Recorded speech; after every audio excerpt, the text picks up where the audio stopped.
ته د خیر او د شر عقیده لري هغه خبرې نشي کولی، هغه د ځان دفاع نشي کولی، یو څوک تبر رااخلي د ده سر په وي د دې منع نشي کولی، دا احساس نشي کولی چې د غټ او د کوچني بد فرق دی. دا هم خدای جوړېدی شي د چې دا خبرې وکړلې د خلکو په ذهنو کې یو ډول تغییر راغلی. ډېر کسانو په فکر کې سوه چې ښه نو موږ ولې داسې په پټو سترګو به دې خلکو پسې روان یو چې دا بد دی دا خدای دی، العیاذ بالله.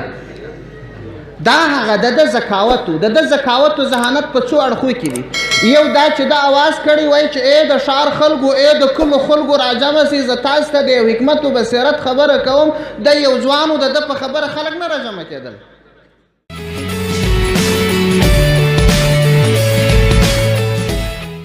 لله نحمده ونستعينه ونستغفره ونؤمن به ونتوكل عليه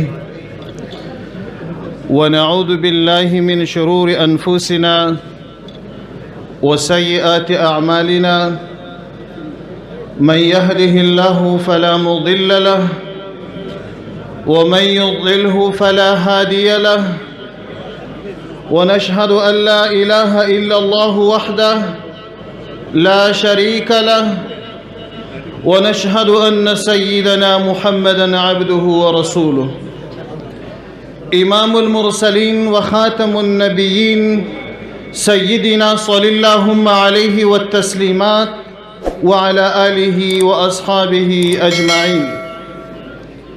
أما بعد فأعوذ بالله من الشيطان الرجيم. بسم الله الرحمن الرحيم.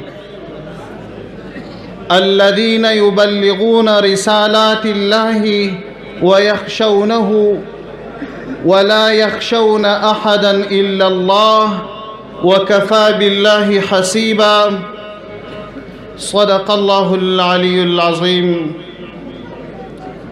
محترم معزز مشران شيوخ علماء راغلو میلمنو او د جلسې ټولو ګډونوالو، السلام علیکم ورحمت الله وبرکاته. معزز ورونو، تاسو ته معلومه ده چې باراني هوا ده، میلمانه او ګډونوال ډیر دي، وخت مختصر دی. د بل اړخه څخه زما پر دې سټیج درېدل یا دلته راتل دا څه اړتیا نه وه، ځکه الحمدلله د یوه اړخه څخه همدا ولایت